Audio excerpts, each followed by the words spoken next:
the Cardinals hire a guy by the name of Jonathan Gannon who had a fire in his gut and encouraged his team if they took the bus to the programs, the meetings, and all that stuff.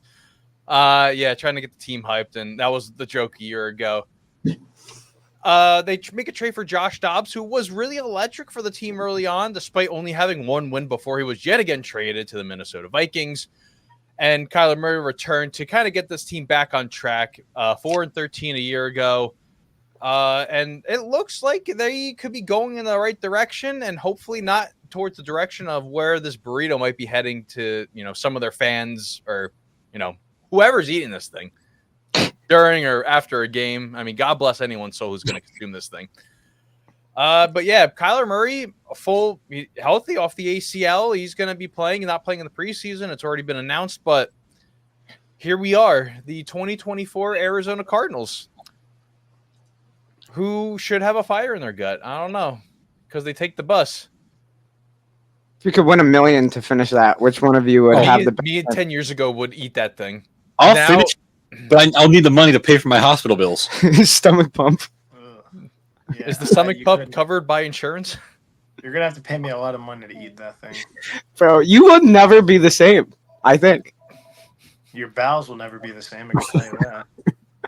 All right, let's move to let's go to this other slide here. I gotta mute my mic because there is a telephone ringing, and I gotta just let that kind of go. So if someone wants to take the lead here, they can control with the roster there.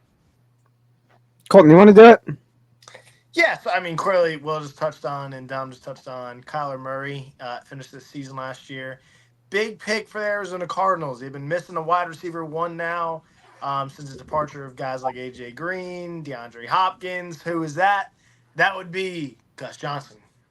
Maserati Marvin Harrison, who's yet to sign any deal. So good luck getting any merchandise with Marvin Harrison on it. So, yeah, the offensive line, yikes. I mean, it's usually a lot of run around for Kyler Murray in this offense. I think clearly getting a number one receiver, Marvin Harrison Jr., should do Kyler wonders because when he had D-Hop, they were a great combination. So, yeah, Arizona sucks.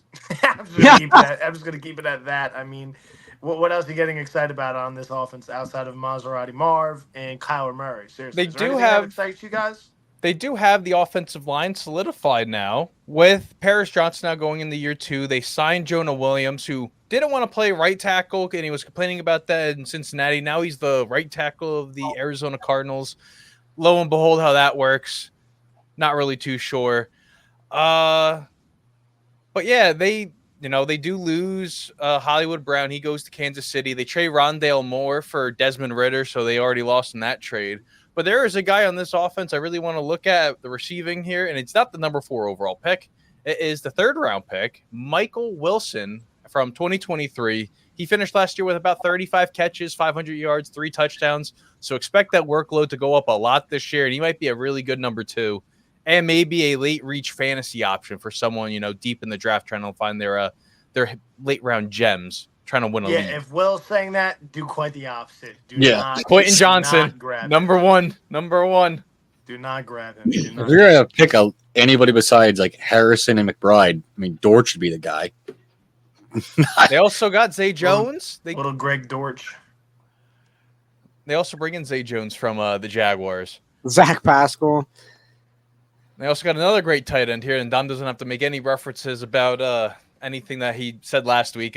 Tip Raymond, another great tight end from this draft class. Number 1 name, just like the guy from Houston last week that was trying to hype up about. Yeah. Went sideways. So Marvin Harrison hasn't signed a deal. Is he practicing and everything or no? No, he has a rookie deal, but he doesn't have any merchandise on Fanatics, no autograph stuff because of stuff that happened. Yeah, Ohio State's college to the pros. There's been this one brand, I don't know what to actually call it, that signed a bunch of guys that basically like precluded them from getting their early NFL rights. That's crazy. And they just signed because they probably didn't read it. That's wild. That's why you need an agent, ladies and gentlemen. I'm sure his agents are like working with the people. Like he says they're not like he's not under anything that's like wrongdoing, but it's Fanatics trying to screw them over. It's kind of crazy. Well, yeah. I mean, my only feedback about this is like what Colton said. Sure, I don't know. I think this team's that good, and I don't know how much more you should expect than you expected last year. I guess. I I don't know. Kyler's healthy right now. I don't know. Back to back 4-13 seasons, like we said before. So I mean, the last time Kyler was only good with DeAndre Hopkins. kinda. So the last guy that they had that could just like win on one, Yeah. or like a guy to have it play, he kind of has one again. He also threw to DeAndre Hopkins in those games like 12 times. So it's like the volume was there for someone like DeAndre Hopkins, but I don't know. I don't know if Marvin Harrison can handle that kind of volume. I don't know. Well, it's just about if the connection like figures itself out like it did with Hopkins. Mm-hmm. And this is one of those teams like just an injury away from 4-13 again. So I don't know. Especially if like Kyler goes down again, like Desmond Ritter's not going to win you games. Clayton Tune, he got annihilated by the Browns last year. Yeah. So I don't know, man. I don't know. Let's head over to the defensive side of the football, where they make a nice move drafting Darius Robinson around one out of Mizzou. Really good move. And followed by Max Melton. And we know Melton's last name because he's related to the Melton on the Green Bay Packers. So highest drafted Rutgers player on defense or secondary since the Devin McCourty, back in like 2010. One thing to look at there, but they make an adjustment getting a lot of like defensive help, especially on the defensive side of the football, defensive tackle, I should say. Justin Jones, Bilal Nichols helping solidify that front end where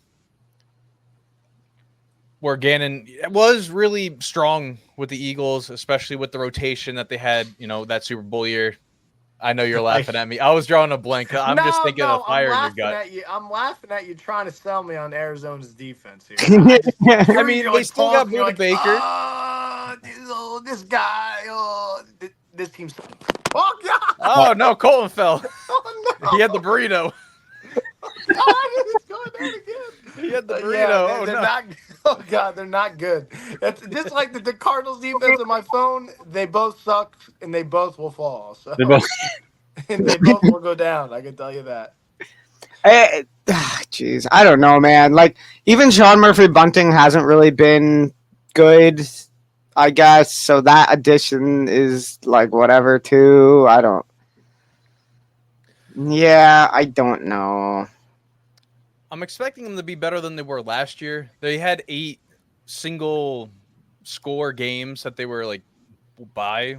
I mean, they did beat the Cowboys by double digits, which is still impressive.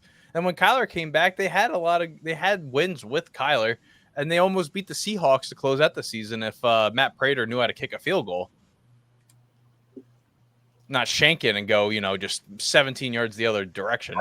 I mean, you can still only do so much. 4-13 is, bottom of the league.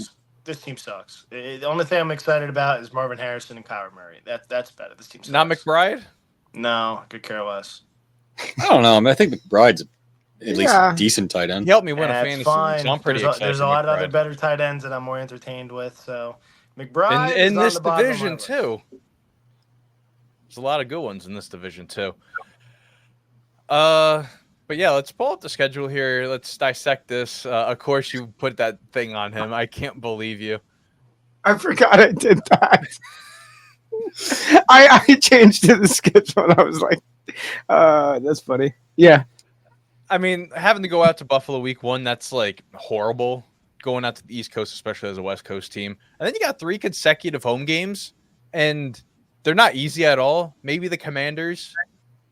But that's depending on how can Dan Quinn get that team back on track after a lot of just heartbreaking years that forthcome. How is this?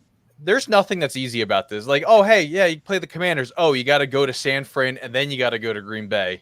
Good luck with that. And then you play the Chargers, who might run the ball down your throat every play. And then you got to go to Miami, and they're going to force you to wear those black uniforms. Like, this is not an easy schedule for a last place team at all, dude. All right, so we're going back with 4 wins again, and next I think the absolute ceiling, if you're able to raise the roof maybe if you could get lucky with 6, because they were close on games, but I think 4 might be the median. I mean, I think the Commanders and the Patriots are guaranteed wins. Maybe you can upset I late don't in know the if I'd say year. guaranteed. I don't know if I would say guaranteed with the Commanders. Maybe Panther- you can, upset some stuff with the Seahawks and the Rams and the Niners. Like, you play them all in December and into January, so maybe you can upset one of them if they're in like a playoff spot, and you can, screw one of them out. I mean, I'd give them the win against the Vikings too. Yeah, maybe. Like 4 to 6 wins is everything I could see at this point. But I Yeah. ask you this question now. I know last year when I asked this question, it was tank for the number 1 overall pick. They got 4. They were as close as they could really get. But what will make the season successful for the Arizona Cardinals? I mean, I got something. A clear, strong connection, D-Hop level between Kyler and Marvin Harrison. Yeah, I mean, I got that. That would help. I mean, that's a clear thing to build on. Then you start maybe doing some offensive line. Just defensive- feed them the burritos. They'll get really big. No one will go past them. Turn Marvin to a tight end. There's no Popeyes biscuits here, so No, I mean, you got to build something because it feels like in Arizona, there's nothing going for you. It feels like, all right, Kyler's been in this league. He's a talented player, and he's been here for how long already? And I feel like they have, as a team, have made no progress with him. Well, have they got him off the Call of Duty yet? Who knows? Is there one coming out? Yeah. All right, well, then they're screwed. So I don't know, man. He's good before Call of Duty comes out. He's always locked in until the end of October when it comes out. So first 8 weeks, I mean, you got him there. But if I say a successful season, it's Kyler Murray returning to the Pro Bowl form that we saw of him, being able to scramble, do all that stuff, those deep heaves. I think that's what would be a successful thing, because you're fighting for a top 10 pick. You're not really fighting for the playoff spot. Yeah. It would be a miracle, I think, if they make a playoff spot. Miracle, especially in this division too. They went